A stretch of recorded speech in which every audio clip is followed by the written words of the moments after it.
Salut tout le monde, et voici une autre ouverture d'une figurine Nendoroid, toujours du même vendeur et aussi sur eBay. Donc aujourd'hui on va vous présenter le personnage mythique de la série Pokémon, donc le premier on va dire personnage qu'on a joué dans Pokémon Rouge et Bleu sur Game Boy. Donc c'est toute mon enfance et je suis très content d'avoir pu trouver cette figurine sur eBay et du coup j'ai voulu vous la présenter et on va voir si cette figurine vaut le coup par rapport aux deux autres figurines que je vous avais déjà montrées. Donc alors, on va faire le tour de la boîte. Donc on voit notre beau petit Red, donc on va dire dresseur le plus fort du monde. Et oui, ce n'est pas Sacha, même si Sacha à la base a les mêmes Pokémon et on va dire normalement aussi puissant que Red, mais bon, passons, ils n'ont pas du tout le même caractère. Donc c'est le 425 sur la série Nendoroid, donc de Nendoroid Series. Donc comme d'habitude, on retrouve donc ici les écritures japonaises pour décrire le personnage. Ici les attention, il ne faut pas perdre les pièces et que c'est une collection pour les Nendoroid. Alors, on retrouve, donc on sait que c'est une fausse aussi car il n'y a pas la petite étiquette qui va avec. Alors c'est une Nendoroid que l'on peut trouver et qui a été réalisée pour le Pokémon Center qui se trouve à Tokyo et aussi dans d'autres pays. Donc alors, nous avons la face avant avec Red plus un petit bug bizarre. Et oui, car dans cette figurine, on n'a pas que la petite Nendoroid, on a aussi Salamèche, Bulbizarre et Carapuce. Juste pour ça, la figurine, ça vaut quand même le coup. Alors, juste après, sur les côtés, comme d'habitude, on a les deux versions. Alors c'est vraiment trop stylé d'avoir toutes ces petites figurines, surtout pour ce prix-là. Parce que oui, cette figurine, comme 3/4 des Nendoroid chinoises, vaut 15 € exactement avec la boîte. Donc d'autres sont fournis sans boîte, mais on peut avoir la chance d'avoir une boîte. Donc après, aussi sur le côté, donc la même illustration que l'on retrouve ici, c'est un peu dommage, mais passons. Et ici, notre petit Carapuce. C'est un peu dommage qu'on n'ait pas une illustration avec Salamèche, parce qu'on a eu Carapuce et puis Bulbizarre, et puis c'est un peu dommage. Alors, après, ah bah si, elle est juste ici, bon bah je me suis un peu trompé, donc la boîte a un peu morflé, parce que l'envoi est prêt, vous allez comprendre pourquoi elle est un peu plus morflée que les autres. Alors ici nous avons comme d'habitude l'explication, le Pokémon Center, le petit code barre, les conformités japonaises et chinoises. Alors ici nous n'avons pas vendu seulement au Japon, c'est pas écrit, donc par rapport aux autres, du coup ça fait un peu bizarre. Alors maintenant, pourquoi la boîte est un peu plus défoncée? Alors d'habitude je vous avais déjà dit que les boîtes étaient on va dire un peu mauvaise qualité, pas mauvaise qualité, mais le carton était un peu plus fragile que les autres. Alors ici, on peut le comprendre aussi pourquoi, donc déjà c'est pareil, l'impression est un peu floue, mais ça reste quand même un peu, c'est aussi propre, donc ça va. Mais dans cette figurine, nous avons aucune protection supplémentaire là, on a l'ouverture là, mais il n'y a pas de protection arrière. D'habitude, les figurines ont ici une autre protection qui renveloppe encore une fois et du coup il y a une illustration ou les numéros derrière. Ici il n'y en a pas, du coup ça fait seulement qu'une seule petite couche. Alors je trouve ça un peu dommage, pourquoi dans cette figurine il n'y en avait pas eu. Alors soit la personne qui a emballé ce produit l'a oublié, alors, ce qui serait un peu bizarre, ou soit pour cette collection ils ont jugé pas, on va dire, nécessaire de mettre du carton supplémentaire. Bon ça je trouve ça un peu dommage. Bon, malgré que la boîte elle est quand même, elle est pas défoncée, elle est vraiment quand même vraiment pas mal. Bon, c'est c'est sûr que si on veut quelque chose de très neuf, voilà, mais bon là la boîte est pas déchirée et tout après. Alors maintenant nous allons ouvrir la figurine. On va voir si elle tient ses promesses comme les deux premières figurines. Alors, hop là. Donc le petit manuel, comme la dernière fois. Très sympathique d'avoir ce papier. C'est toujours utile pour savoir si on a paumé une pièce ou si on ne sait pas et qu'il faut mettre ce socle avec cette figurine et l'explication comment mettre le sac. Parce que oui, c'est pas forcément évident pour certains. Donc voilà. Alors, oui, je l'ai déjà emballé, j'étais déjà déballé, j'étais assez pressé. Alors, nous avons le socle. Alors, je vais pas forcément vous réexpliquer, on va juste l'ouvrir. donc qui est pareil que la figurine Dead Alive. Du coup, qui n'est pas du tout en transparence complète. Ici, alors, là je remarque que celui-ci est quand même vraiment pas mal pour le maintien. Par contre, celui-ci est un peu mou. Alors du coup, il va falloir mettre un petit coup de tournevis juste ici pour resserrer le petit boulon qui est là. Donc bon, c'est pas grand chose, hein. Après, ça tient quand même vraiment pas mal.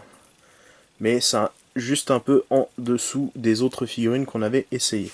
Alors, on verra ça après, de toute façon, avec la figurine. Donc, on va voir pour les têtes. Alors, les têtes sont d'assez bonne qualité, donc le plastique est un peu différent. Il est un peu moins lisse, les couleurs sont un peu plus ternes. Bon, le travail est quand même vraiment pas mal. Après, on voit quand même qu'il y a quelques différences niveau toucher. C'est pas vraiment très lisse comme toutes les autres figurines que je vous ai montrées. Alors, c'est un peu dommage, mais après, il n'y a pas vraiment de bavure au niveau des yeux. Celui-ci est un tout petit peu plus sur la droite, c'est un peu dommage. Mais sinon, c'est vraiment quand même de la bonne qualité, surtout pour le prix. Euh, ça, c'est pareil, ça tient très bien. Donc pour cette petite tête, il n'y a pas vraiment de problème. Alors, ici, alors là on peut voir un léger défaut, voire deux défauts. Alors là on voit que l'œil est un peu collé, un peu trop au-dessus. Alors, ça, à mon avis, ça n'a pas du tout été fait exprès, mais vraiment pas. Donc c'est un peu... c'est dommage. Bon, après, ça peut arriver, surtout sur les figurines chinoises. Donc après, vous, moi je n'ai pas forcément eu de chance, mais vous pouvez avoir aussi une figurine, on va dire, sans petit problème. Il y a aussi ici une petite tache. Donc à mon avis, c'est une petite coulure de la couleur ici rouge. Donc c'est un peu dommage. Donc cette tête est un peu plus... c'est un peu dommage, mais c'est toujours ça. Après, comme je dis, hein, moi en général, quand j'expose mes figurines, je garde que la tête principale, celle que j'aime le plus, et les autres, je les laisse. Donc après, ce qui est plutôt sympathique, nous avons... Hop là, je vais retirer, parce que je ne le montrerai pas avec les autres figurines, mais c'est toujours... Parce que dans celle-ci, c'est un peu particulier. Nous avons le Pokédex, ici. Donc c'est vraiment super cool. Du coup, à chaque bras, on va dire, un accessoire ou un trou pour pouvoir mettre quelque chose. Ici, nous avons une Pokéball. Donc, on va dire, là, par contre, c'est vrai qu'elle est pas de très bonne qualité. De loin, ça peut aller. De près, c'est vrai que c'est pas fameux. Bon, après, elle tient bien. Donc, il y a un petit trou juste derrière pour la mettre comme ça sur le bras ou juste en dessous pour pouvoir la poser parce qu'il met sa main comme ça. Alors, nous allons passer au petit personnage. Alors, voilà nos petits starters de la première génération. Alors moi je trouve ça vraiment super cool de les avoir. Déjà avoir une petite Nendoroid c'est vraiment bien. Mais en plus d'avoir les Pokémon du personnage, c'est vraiment super stylé.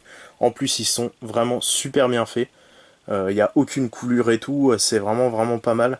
Donc ici, bon, là on voit vraiment que ça a été ajouté, c'est un peu dommage, mais sinon la figurine en elle-même, juste ça sur eBay, on va dire assez bien fait d'une marque autre ou autre, ça a déjà un prix. Bon, même si c'est une Tommy, une figurine de 3 à 4 cm, bon celle-ci est assez petite quand même, mais ça vaut quand même une dizaine d'euros, et ici nous avons quand même les trois petits starters, donc après moi, mon préféré c'est Carapuce, avec Salamèche, le bizarre j'ai un peu de mal. Surtout au niveau stratégie. Bon, ça après c'est pas au niveau du jeu, mais c'est vrai que avoir ces trois Pokémon qui sont vraiment relativement bien faits et les avoir avec une Endoloid, c'est vraiment super bien. Donc ça c'est pour les trois personnages. Et maintenant nous allons passer... Ah oui, j'ai oublié. Nous avons aussi, juste ici, là, une Super Ball. Alors, on va lui remettre un bras, c'est toujours mieux avec la Pokéball. Alors, voilà. Alors, le personnage en lui-même, il est de très bonne qualité aussi. Donc c'est un peu comme les têtes, le plastique est légèrement différent. Après, Il est quand même très bien au toucher. Alors ici on peut voir un petit problème de couleur, c'est un peu dommage. Les yeux ici sont vraiment bien placés. Niveau après qualité de travail, c'est vraiment super bien. Donc le sac, je l'ai placé derrière parce qu'on en a besoin pour mettre la figurine sur le socle. Alors les pieds c'est pareil, donc ici par contre il y a une petite tache, c'est un peu dommage. Mais sinon après la figurine en elle-même est vraiment pas mal, les articulations sont vraiment bien. On peut bouger, on a même un autre pied pour pouvoir lui mettre une position autre. La tête qu'on peut clipser et déclipser comme on veut. Le sac ici que à la base on retire. Donc hop, là. Parce qu'on n'est pas obligé de mettre le sac. Et ici il y a aussi une petite ouverture. C'est-à-dire que on peut choisir comme on veut. Puis mettre les sangles, on pose après ça juste là, on appuie. Ça tient correctement. Donc ici avec en plus le cherche VS des nouvelles générations. Et ici, juste après, le petit trou. Donc, alors, le moment fatidique, parce que le personnage en lui-même, sans le socle, c'est assez difficile à poser. Donc on va voir si cette figurine rentre à l'intérieur. Donc, va-t-il subir... On va retirer la tête, parce que c'est assez délicat comme d'habitude. Alors, je vais essayer avec le sac, et sans le sac. Donc, comme vous voyez, c'est assez difficile, parce qu'on dirait que le trou, comme Miku Hatsune, est un peu petit. C'est un peu dommage, donc ça va falloir que je regarde plus tard. Et maintenant, nous allons voir celle qui est juste derrière.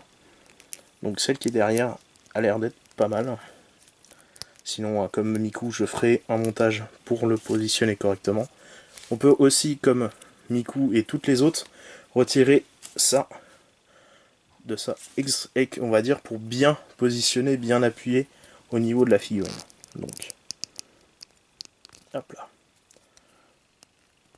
Donc là, on voit que le trou, comme Miku, est un peu trop petit pour pouvoir mettre la figurine. Donc je vais faire un montage, à tout de suite. Et voilà la figurine montée, donc sur le trou, il fallait un peu forcer, pareil. Après, c'est dommage qu'il y ait eu encore ce petit défaut. Donc après, on a juste à faire, donc le positionner directement sur le socle. Et puis nous avons donc le personnage, donc nickel, qui tient. Donc je l'ai essayé sans le sac parce que le sac, le trou est vraiment trop petit. On voit qu'ici en plus il y a quelques petits morceaux qui empêchent l'entrée. Donc il faudrait que je l'ouvre, j'utilise un petit cutter ou autre pour faire entrer. Et j'ai pas vraiment envie d'ouvrir, on va dire, et surtout d'abîmer le petit sac qui est quand même très sympathique et qui est bien réalisé. Donc alors, pour cette figurine, donc il y a quand même pas mal de petits défauts supplémentaires, donc ça nuit pas vraiment à la qualité de la figurine parce que comme celle de Miku, on a quand même, on va dire, le petit problème du trou pour faire tenir le personnage. Mais après, rien de grave, hein, on peut quand même modifier la chose et essayer avec un peu, on va dire quelques minutes, essayer de faire rentrer l'espèce de petit bout de plastique dans l'orifice de la figurine.